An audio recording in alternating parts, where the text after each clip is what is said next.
for another edition of The Flex. The absolute best fantasy football podcast in existence. So I'll say this, not to say that I disagree, but... I disagree. Oh my God. Presented by Broadway Sports. All right, Flexers ready?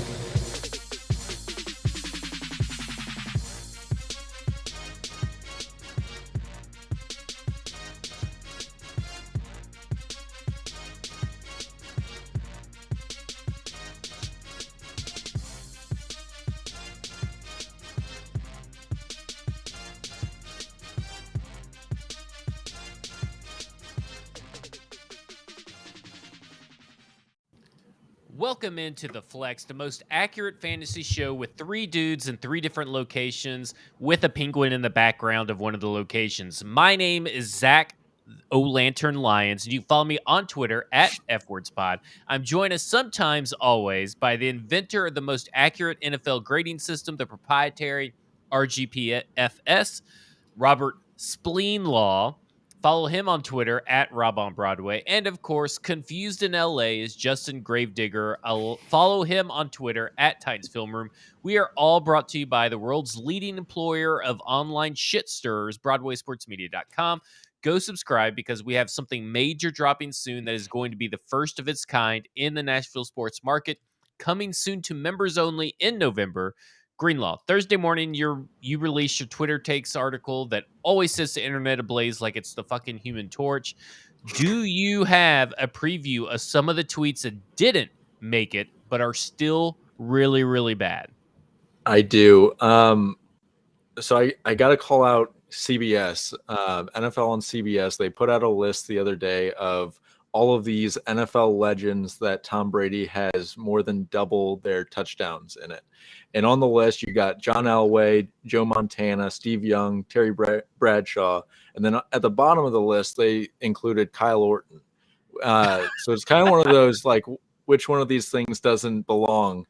You got all of these guys who've won multiple Super Bowls, and then you have Kyle Orton, who's never won anything in his life. He had 100 touchdowns, and they decided to include him on this list. What? Is this real? I promise you, it's real. I got it right here.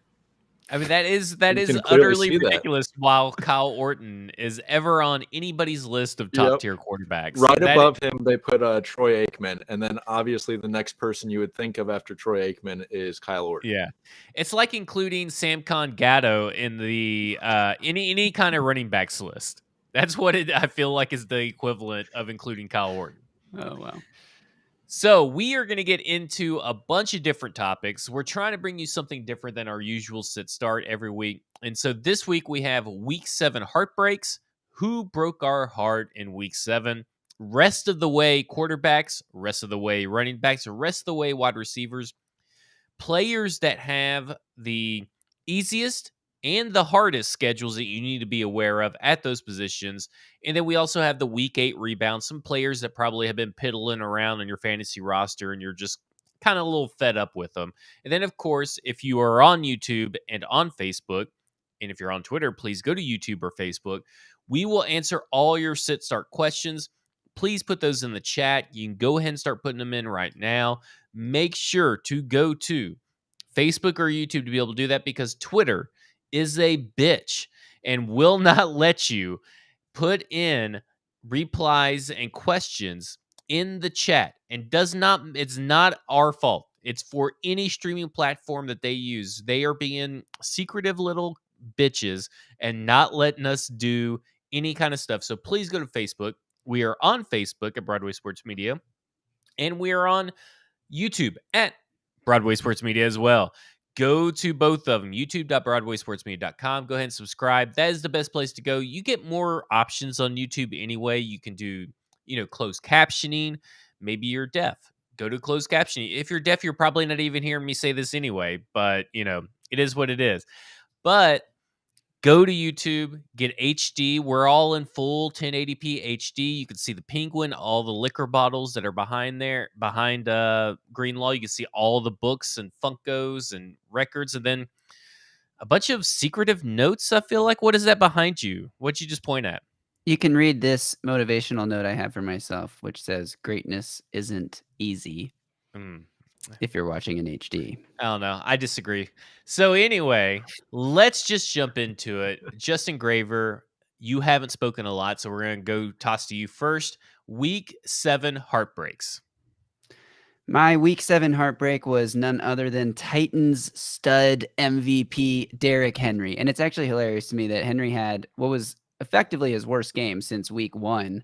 And from a fantasy perspective, from a statistical, just on the field perspective, he didn't score a rushing touchdown. He obviously threw the touchdown, but this is the game that really ignited his MVP talk. It was like not even that great of a game for his standards, but it was because he threw a touchdown pass. But in fantasy, he only put up 14 points and kind of sunk some teams. I mean, 14 points is fine, but when it's Derrick Henry and he's on the roll he's been on, and they're going against the Chiefs defense, who, if anyone saw the graph that Ben Baldwin was circulating that had run defense grade on one axis and run defense like win rate, like stop rate on the other axis, and the Chiefs were as far to the bottom and to the left as you could possibly be. It was like the worst run defense we've ever seen right now. And to only put up 86 yards on 29 carries was just a little disappointing. Everyone thought he was going to get to 100. He did have 2 negative 4-yard carries in the second half where the Chiefs were just Titans weren't even trying anymore. So your heartbreak is that instead of finishing like the ultimate running back ever in yardage for a weekend, that he's kind of just like down below. Oh my gosh, he's really down below, right? Where's he at? 14 points last week? That's not very high. Yeah, 13. 16.4 if you're in PPR is supposedly the that's pretty good for this past week's running backs, though. Yeah, it's good for running backs, but so you see the matchup going in, you're like, right. Oh, this is going to be, he's going to break 1,000 yards on the season in this game, which he needed over 200 to do. But people were talking about it because that's what the matchup was there. But I don't think I really realized how low on the list he was until just now, because I figured, okay, well, he's got the passing touchdown, right? Which only counts 4 points in most leagues. In most people's leagues. Drop it in the chat. Do you play a 4-point touchdown or 6-point touchdown? We want Everybody's know. Like, what are you talking about? What's a 4-point touchdown? Greenlaw, what is your heartbreak? From the guy who is in a league with a 6-point passing touchdown. That's just my family league. The point scoring is crazy in that league. It's like bonuses for everything. It's crazy. Yeah. My disappointment this week was a trio of running backs that we've talked about on this show before. They were all really pretty bad this week. It was Antonio Gibson, who we love, Mike Davis, who some of us were high on beginning of the season. JG thinks that Wayne Gallman's still going to have a breakout second half of this year. And then Ramondre Wayne Gallman was an example of who it could be. It's not a definitive suggestion. Continue. Yep.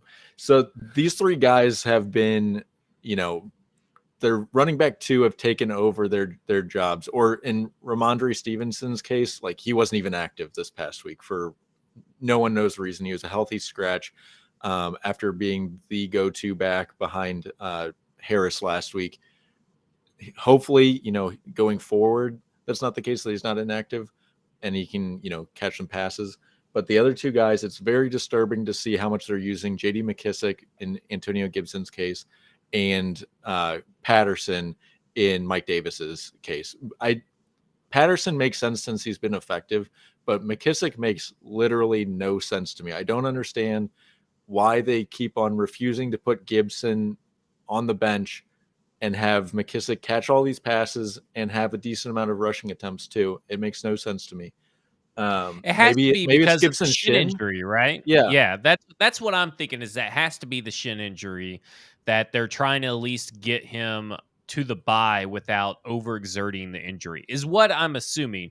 Because if not, this is the dumbest fucking staff I've ever seen. It is. So the thing is, week 1, he had like a 20% target share or something like that. Like ridiculous. Like we were like, this is the, Washington CMC we talked about all off season. And then every week since then, he's been back to what he was last year, which is basically catching no passes, having 0 targets, and McKissick's the pass catching back in that offense.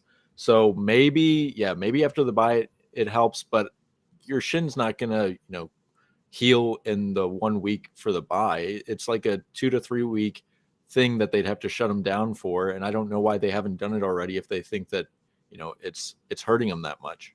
And to be honest, according to my own research, Antonio Gibson has not been a top 12 running back once this season. And that is utterly ridiculous, as we are an Antonio Gibson podcast. Like, we talked about Antonio Gibson all year last year, and we hyped him up all year this year. I have him in many, many fantasy leagues, and he is just been a big disappointment. And I'm with you. It's heartbreaking for me as a one, Memphis grad, two, a fantasy football owner, to see Antonio Gibson just wallow away, maybe because of a shin injury, but we saw this last year, so I don't really know what to expect. But JD With the McKissick they're both Yeah, RB2s. That's what's yeah, crazy.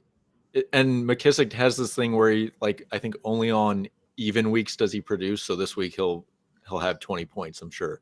But Gibson had like a 73-yard receiving touchdown earlier this year with the broken shin. So I really don't get it. And then Mike Davis, 60% of the snaps this past week, and he had 4 touches. Tell me how that makes sense.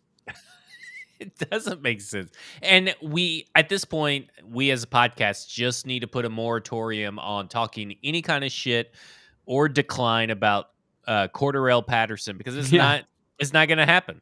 And until we see it, we should not talk about it. His snaps and, target share and touches have gone up every single week. So yeah. Okay, guys, don't forget, YouTube, Facebook is where you put in your questions. We're going to answer them all to the end. We do see a lot of questions flowing in. So if you want to make sure that yours gets answered, you better put it in the chat now, and we will make sure that we save it and get to it. My Week 7 heartbreak is the boy that I've been pounding the table for a while now, Tim Patrick. And of course, as I need him because of my bye week blues, he puts his first single-digit performance on the fucking map. And it is maddening because this freaking Denver offense makes completely no sense. He still ran 97% of the routes that were called upon, and he still got 16% of the targets, but he only walked away with 2 points. If you were in a, I think I'm in standard league where I had that. But the problem is that this isn't actually a balanced environment for a run or for a passing wide receiver to get it. I just completely botched all that.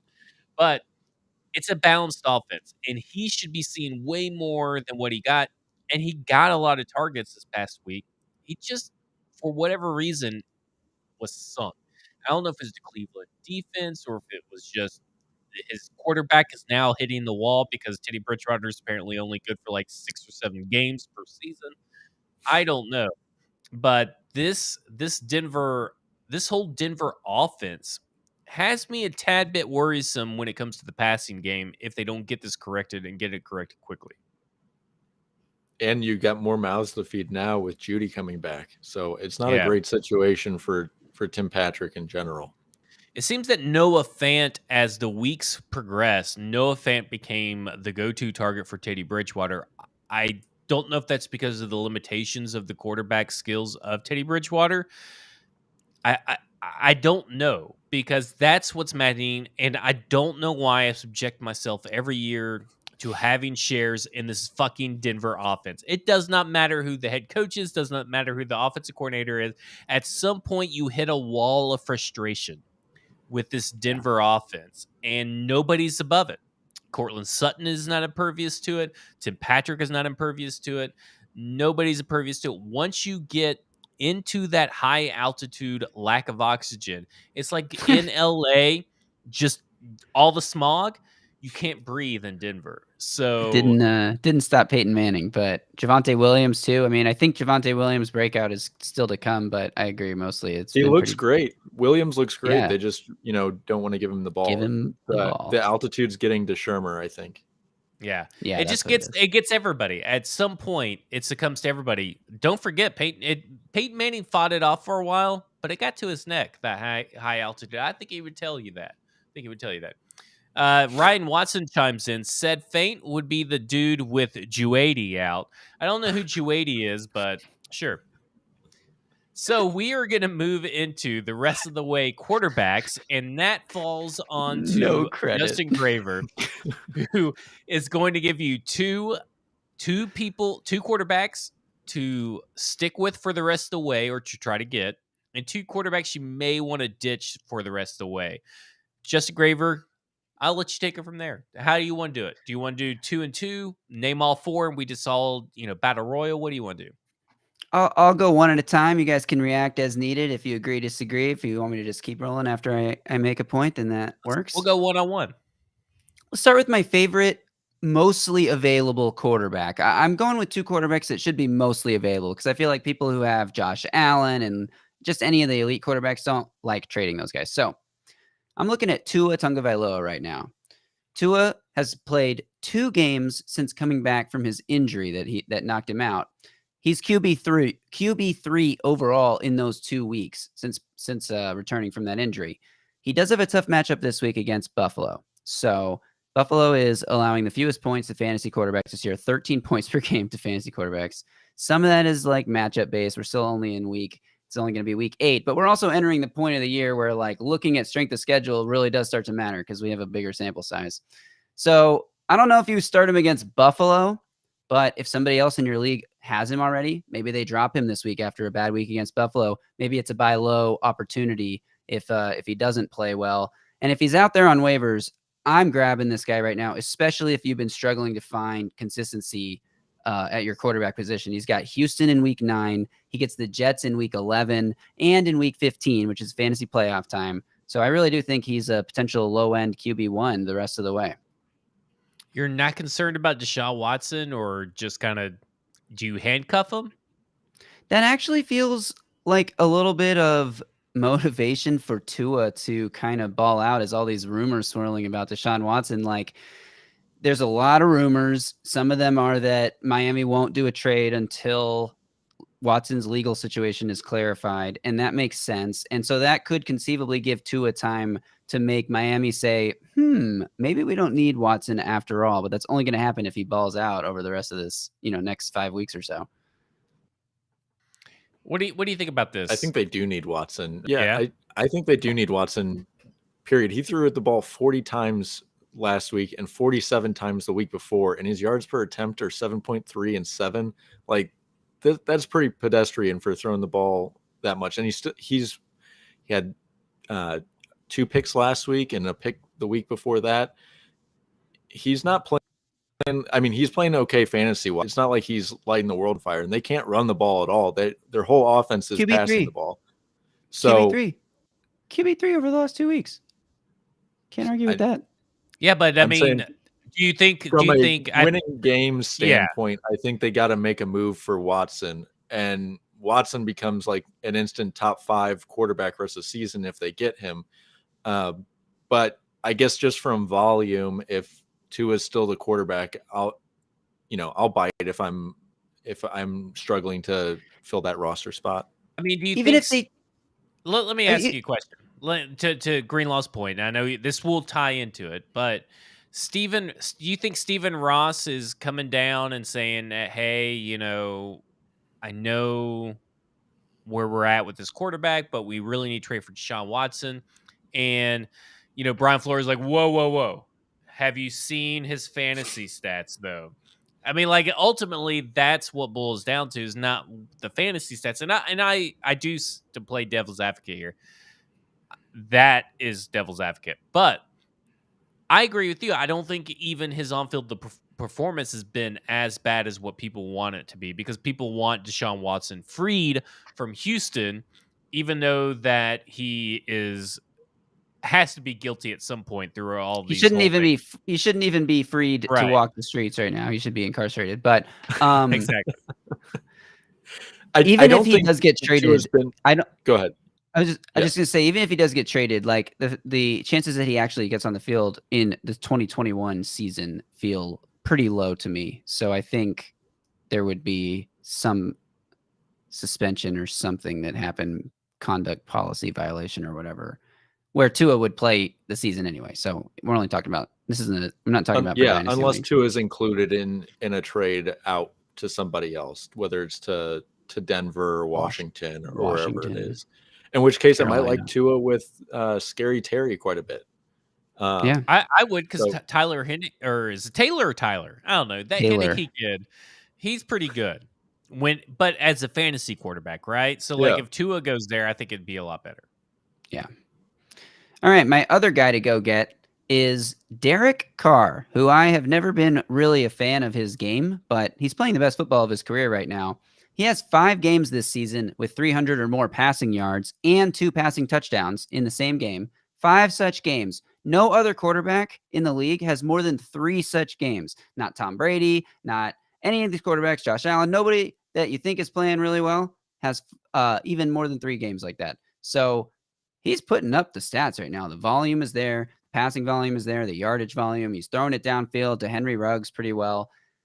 And the coaching change from John Gruden to Rich Bisaccia doesn't really seem to have hindered him much. He's a high floor, weekly floor player. I think that he's a starter in fantasy. And if he's still available on waiver wires, or if you're trying to like really desperate for a quarterback and you could trade some bench pieces to somebody to grab him, I think he's more than a viable starter going forward rest of the season. And on top of all of that, he has the single easiest fantasy schedule against quarterbacks, according to Fantasy Pros, from week 8 through the end of the year. Yeah, just think of his division. He gets to play the Chiefs. He gets to, who I don't think they've played yet, so he gets to play them twice. He gets to play the Chargers again, and Denver's been okay, but they did let Case Keenum throw a little bit. They were good early in the year, but they've lost all their pass rushers, and they just don't look like the same. No defense linebackers. anymore. They just got a linebacker for 8 on IR. Yeah. Yeah. Well, and I look at it this way. Before the John Gruden fiasco, they were dead last in play action passing, 16%. And he was still putting up really good numbers. And now he's putting up good. And then he kind of hit a lull there. And then he's back and rebounded. And since John Gruden has left, they're 30% and 32% in their play action pass rankings. And when you really look at it, they're more of a pass balanced kind of offense, because whether they're trailing or just very close, they're top 15 in both when it comes to calling pass plays. Now, when they get the lead and get a really good lead, they're almost dead last. So it goes back to the running game. But in the end, I mean, Derek Carr, I said Derek Carr last week about this Las Vegas Raiders offense, and I mentioned Derek Carr a couple of episodes ago as well. Derek Carr's playing his MVP level efficiency, except for he will not get recognized as an MVP level candidate at this point forward, just because of that whole Raiders mess that is going on. And it's a shame, because I think he's doing tremendous things with basically having to play football within the environment that he's been playing, but also with the pass catchers he's been playing with that are not up to the level of some of the other MVP candidates and the supporting cast around those guys. Mm-hmm. And so last week he didn't have Darren Waller. He completed over 90% of his passes. He had over 300 yards passing. And now, I mean, like you said, he doesn't have the pass catchers. He didn't have them last week. Still was really good. I do think his brother is going to bring him up in the MVP conversation, believe it or not. His brother does it quite a bit. So I think that's going to happen. But going forward, you got to kind of look at the loss of Willie Snead off of that team and think, how is it going to impact this pass catching core? Huge, massive impact. Mm-hmm. Yep. Let's move on now to the 2 quarterbacks I'm avoiding. And these are mostly based on strength of schedule, but there are other factors at play as well. The 4th hardest strength of schedule for quarterbacks going forward, and it seems kind of counterintuitive because they actually have a pretty easy real-life schedule, but it's Carson Wentz and the Indianapolis Colts. And in the second hardest schedule going forward is the San Francisco 49ers. And I picked out Trey Lance as a quarterback that I'm avoiding. I'm also avoiding Jimmy Garoppolo, but I think everyone's avoiding Jimmy Garoppolo. But if you have Trey Lance stashed on your bench because you're waiting for him to take over as a starter and be a fantasy stud, it ain't happening this year. I'm sorry. I think it's time to drop Trey Lance, even if he does come into the lineup at some point, which Shanahan doesn't seem to want to make happen. I think that it's going to be a tough road for him. Yes, he's got the rushing floor, but how high is the ceiling really? For Carson Wentz, with this tough schedule, I think the Colts are really relying on the run game, and Jonathan Taylor's playing really good football. He's up to second in the league in rushing yards now, obviously behind Derrick Henry. And as they have an easy real-life schedule, they're not going to need Carson Wentz to really make plays. And Carson Wentz has been hitting some downfield passes. He has 3 straight games with, I think, 15 or more, 20 or more fantasy points. He has 3 straight good games, and he's playing good football. But he's going to get hurt at some point. He's Carson Wentz, okay? It's going to go downhill. I'm not buying in. I think that if you want to use him for a week or two as a bye week fill-in, that's fine. But after that, like, he's not worth keeping on your roster. He's a droppable quarterback. And Trey Lance, the stash is over. I'm sorry. Well, you don't get to play crappy teams every week like they've played, and you're going to run into a couple of games here and there. So it's purely matchup based for Carson Wentz. And then on top of that, you're right. It is a run first kind of offense right now, and Jonathan Taylor's probably going to get his, which means less attempts for Carson Wentz to do anything, and none of his receivers can stay healthy. So it's just kind of a mess. And I agree about Trey Lance and Jimmy G. It's unfortunate because everybody wants to see what Trey Lance is, but at this point, I don't have faith in Kyle Shanahan that he really knows what he's doing as a head coach. And I know that sounds odd because 2 years ago he was in a freaking Super Bowl, but when you look at it, you're talking about a guy that is just totally thrown away Brandon Ayuk for whatever reason and is deciding that Jimmy G is just, if he thinks Jimmy G is that much better than Trey Lance and he's the offensive genius that everybody says he is, then there's something wrong with Trey Lance or there's something wrong with Kyle Shanahan. It can't be that Kyle Shanahan's right and Trey Lance is this godsend of a quarterback, or it's just got to be that he is this godsend of a quarterback and Kyle Shanahan's stupid, because it doesn't make any sense in the world after you watch that Indianapolis San Francisco game while Jimmy G should be starting, unless they're just like, hey, we know this team sucks, Trey. Maybe it's because of me, but this team sucks, so we're not going to put you in this year. I don't know. Maybe I'm going to play devil's advocate, and I'm going to actually Lance. I'm not going to argue for Carson Wentz. You guys have made me a believer in Jalen Hurts as a fantasy quarterback because that dude stinks as a real-life quarterback. I think the same can be said for Trey Lance. Jalen Hurts is completing like 50% of his passes. The ceiling or the floor is so low with him, and the ceiling is so low for him as a passer. It's unbelievable. Every week I'm looking at his completion percentage and it's like under 50%. I'm like, how is he going to get it to exactly 50% where he is every week? And then every week I go into the fourth quarter with him on one of my teams with like 9 points. And then in the fourth quarter, he ends up getting 25 or something because he gets garbage time points. He gets rushing points.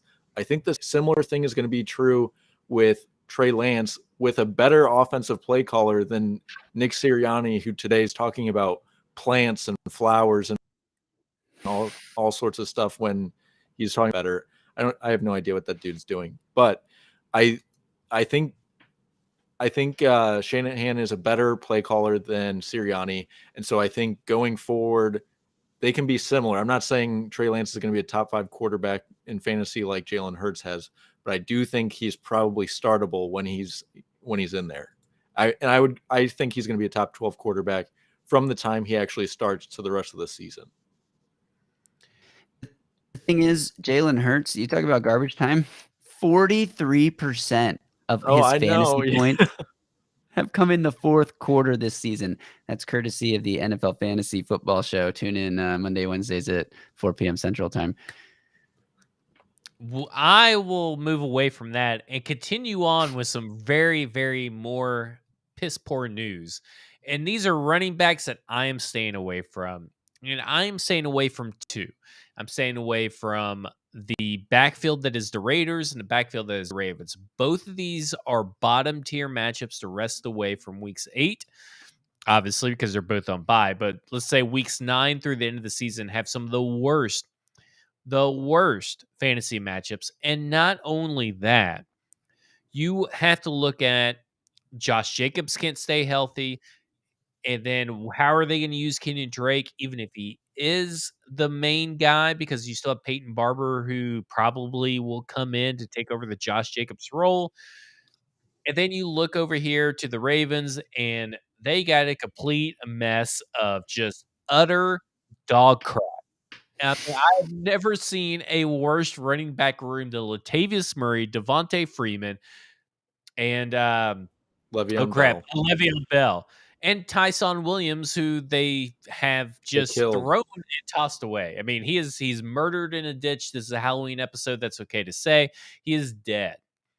He is buried deep somewhere. He may revive his career somewhere else, but holy crap. And you would think that a Mark Roman offense or Greg Roman offense with Lamar Jackson, as we have seen previously, would be something big, but they are so dependent on touchdowns because they as a running back group are not getting yards. There is no consistency week to week, except for Devontae Freeman somehow finds the end zone for whatever reason.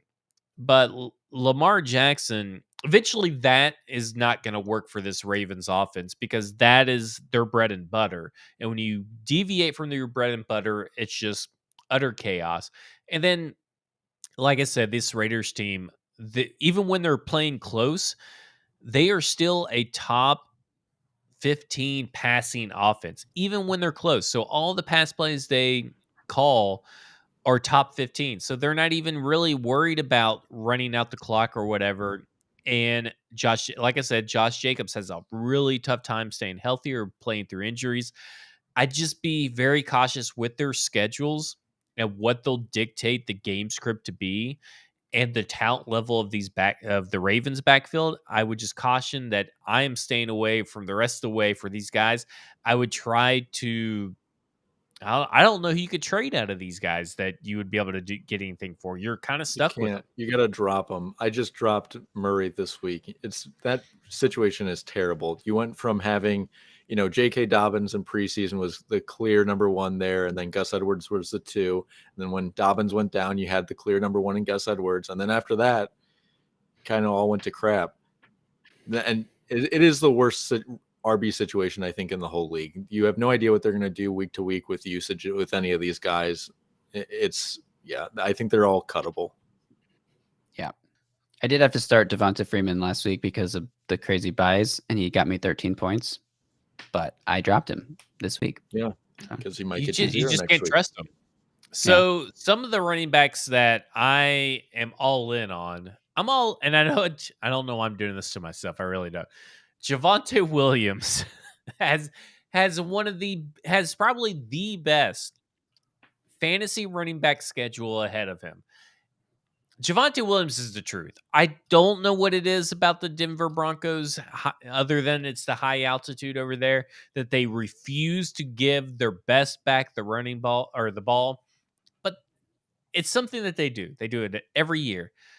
However, Javonte Williams is clearly the best running back. And I think at this point in time, now is the time to trade for Javonte Williams. I think we've already talked about this. I think last week, is when we said this, or maybe 2 weeks ago. Go get him.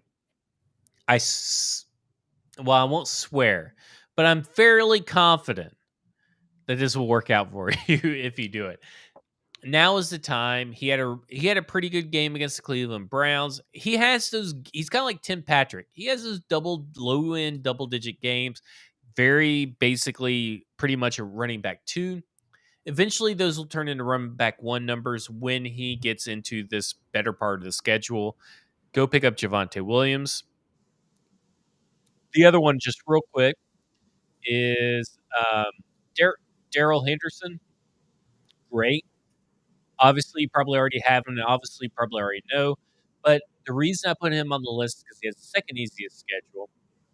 However, with his injury history and with the kind of output he has put in these last few weeks, we're talking about 15 for 45 and 21 for 78 and a touchdown. Like, he's been struggling to find those running lanes lately. You may be able to buy him at the right price. So I just want to say that I think you should put out a couple feelers to get Darrell Henderson and get him on your team for the long haul. And you may be able to trade away someone like, I don't know, you could probably trade away someone like Emmanuel Sanders and another player for Darrell Henderson. I think that would be a good trade for you. Yeah, Henderson's been one of the most consistent running backs all year. Even last week in a down week, I think he had like 17 points, which you're going to take it in this running back group, all day. And I'm with you on Williams. Definitely. I'm trying to trade for him in a couple of leagues. Yeah, and I said earlier, Javonte Williams breakout is definitely coming. So just hold steady. Yeah, He'll get I know the it's touches tough. soon. It's tough to hold steady when you're in week 8 and you're looking at it and you're like, God, do I have to, put this guy in again? But I think he's one of the guys that you just got to hold steady for. I'm sorry, I kind of forgot that I was actually hosting this show. Rest away wide receivers. We're going to start with you, Greenlaw. Yeah, I'll start with the guys I want you to avoid. We'll start with Robert Woods from the Rams. Fourth hardest, rest of season schedule coming up. And then his yards per route, JG shared this in our chat this week. Yards per route run, he's 66th out of 89 wide receivers. And he's like right above Nico Collins. And I think Dante Pettis was the other one. Like that. Not great company you want to keep when you're a fantasy wide receiver. Probably drafted him as a high-end wide receiver too. He's only had more than 6 targets twice this season. It doesn't look like it's going to get much better for Robert Woods. So he's a guy, if you have him, try to trade him away. He's definitely not someone you're dropping, but try to trade him away. Maybe name value gets you something with him. And the same thing probably applies to the next guy I'm going to talk about, Odell Beckham. Odell Beckham has not played poorly, just like Robert Woods hasn't played poorly. But the thing with Odell Beckham is he's getting around 6 targets a game. And the crazy thing about that is 56% of his targets are catchable. Only 56. So it's basically a coin flip every time someone throws him the ball, whether it's going to be a catchable pass or not. So even though he's playing well, his quarterbacks aren't getting the job done. Baker's been horrible. Case Keenum's not very good. This maybe you can get something for Odell, but he hasn't produced. So if anyone's looking at like his recent history, they're not gonna, want to give up much. But I don't think he's gonna be good at all the rest of the year. So if you can trade him for anything, even if it's like some sort of flex player, that's what you need to do, because this is not a great situation for either one of these guys. I'd imagine Odell, this is his last year in Cleveland too, because this is a mess. You kind of need to hold on to him until you see if he gets traded, because I think that is a good trade candidate that maybe he'll end up somewhere. Would you rather have Robert Woods or Darrell Henderson in a PPR league the rest of the way? And do you think you could trade Robert Woods for Darrell Henderson? You mean Odell or Darrell? Because I would take Darrell all day. Okay, yeah. You couldn't package the two of those, Odell and Robert Woods. I would say no if I had Darrell Henderson. Agreed. I see a couple of trade questions coming in. We'll get to those at the very end. James and Maven. Well, Maven's not going to like my next part, because I'm going to talk about literally 2 of the guys he traded away as guys I think you should add for the long run here. Let's get into it. Yeah, first guy is AJ Brown, Titans. The only games he's been fully healthy in, he has 8, 9, 9, and 9 targets. So that's better than he had last year, where we were like, why isn't he getting more than 6 targets a game, 7 targets a game? Well, he's getting fed now, and now he's starting to produce. So the last 2 games, he had 91 yards and then 133 plus a touchdown. He's got I think like the 12th easiest rest of season schedule. And then in the playoffs, he's got Pittsburgh, San Francisco and Miami. San Francisco and Miami are pretty bad pass defenses, and Pittsburgh's been about neutral against wide receivers.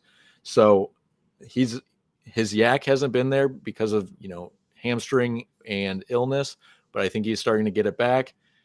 I think he's going to be a top 7 receiver the rest of the season. I might even say top 5. I think the sky's the limit with AJ Brown. He's clearly the number 1 receiving option in the offense. So I would not trade him away. I would have been trying to trade for him instead. And then the other guy hasn't played it down this year, Michael Thomas. I think Michael Thomas is a good ad candidate just because of opportunity. The Saints don't have anybody that can catch passes on a consistent basis, like literally nobody besides Alvin Kamara, and that's your running back. So he's going to get a lot of opportunity when he comes back. Rap Sheet said today he's going to come back in November. He thinks maybe in 2 weeks from now he'll be back and playing a lot. He's been with the team. It's not like the offseason where he was kind of MIA. He's been with the team. So he's in the playbook. I'm assuming talking to Jameis.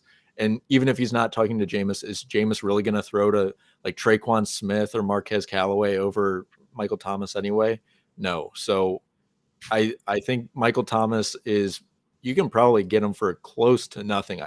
You could probably definitely get him for Odell Beckham, I'd imagine. And I would make that trade 10 times out of 10 because at least Michael Thomas, he's a flyer that's probably going to turn into something, whereas Odell Beckham, I don't think he's going to be anything the rest of this year. Yeah, and Michael Thomas coming back probably also helps like Marquez Callaway as well, who won't have to be the number 1 wide receiver. And I'm with you. I'm with you on both these. I mean, I no offense to Maybon, but I look at his trade and I laugh a little bit because no, man. I mean, you traded for Dalvin Cook, who can't stay healthy, and Joe Mixon is a workhorse running back. And I mean, we'll get into it right here. That is a ridiculous trade, and I wish you got fleeced. You got absolutely fleeced, homie. I wish you were in my league. I wish more people were like you in my league because I would love to have people like you. No, what are you doing? I am praying that he has Madison. I'm praying that he has Madison, or else that. No, here's what's going to happen. The person that you just made this trade with is going to win your fantasy league now. I would not be surprised. That is good.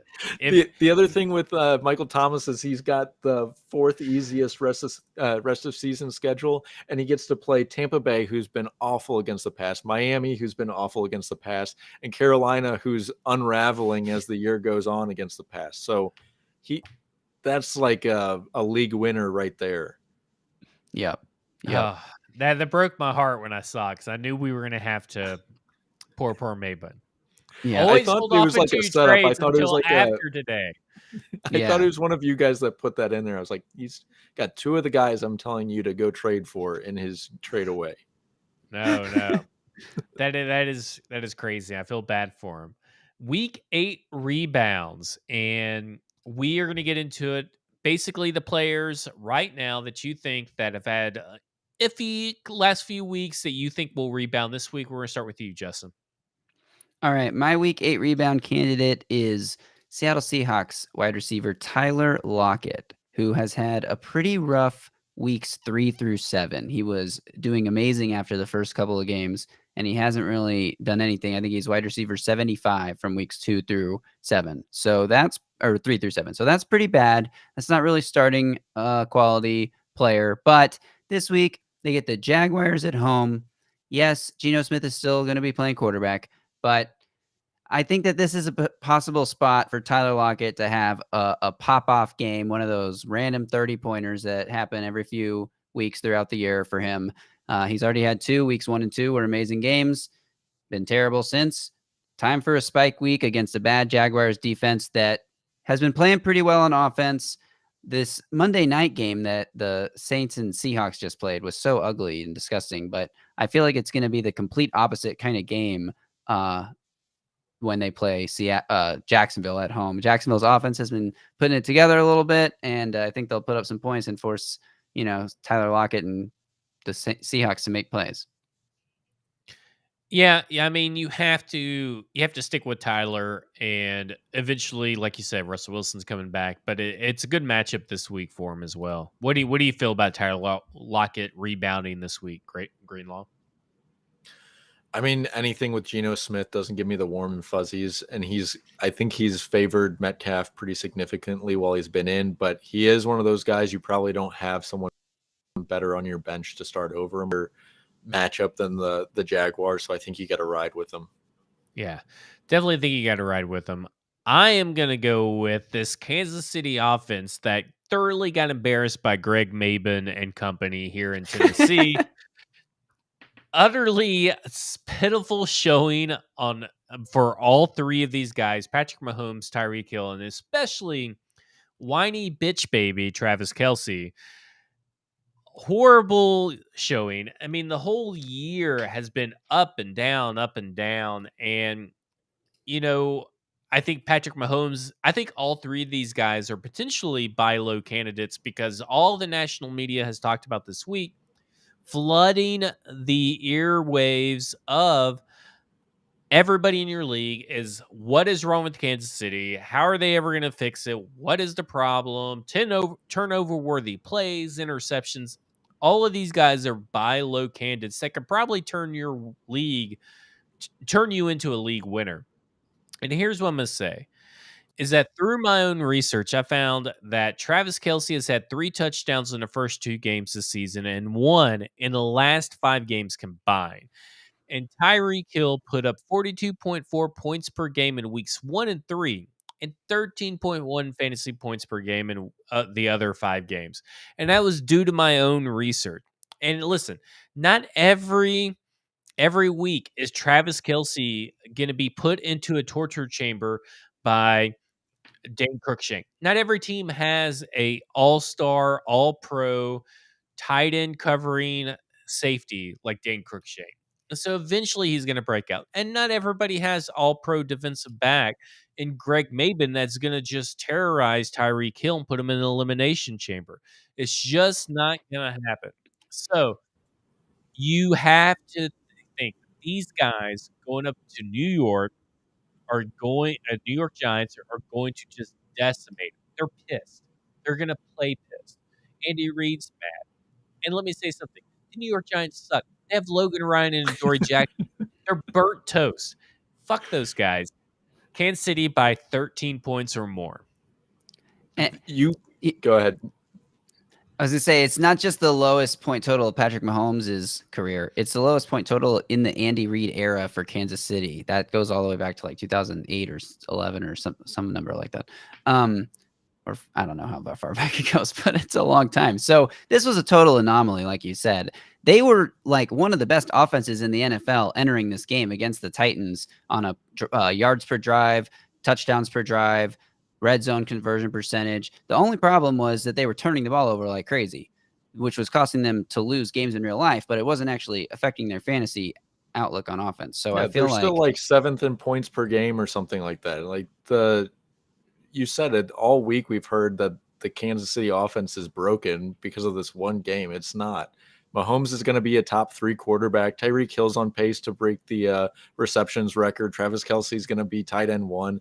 If you can, get in the mind of someone that has one of these players and trade them, you got to do it like tonight before this week kicks off, because after Monday, when everyone gets to see that game, they're not going to be trading them anymore. So you got to do it now if you're going to make that move. Send out all your offers. Yeah, now is the time to go and get wide receiver ones, tight end ones, and quarterback ones that have just been kind of a little bit of abysmal when it comes down to it. And let me say this, the Patrick Mahomes turnovers, he's still doing basically he was 2.6 for all of 2020, 2.6% of all of 2020 in turnover worthy plays, and he's only at 2.8 right now. The problem is luck. That luck is not going to, that bad luck will not sustain itself, and this offense will correct and flip on its head, and you're going to be fine. Go get these players if you can get these players. And if it doesn't turn around, who cares? They're still all 3 going to be great fantasy players. Right. Now, Greenlaw, give us your week 8 rebounders. We've talked a lot about the Denver offense and how much it sucks, which is naturally why I'm going to tell you to start one of them. We're going to go with Courtland Sutton, who, gets some competition back in Jerry Jeudy.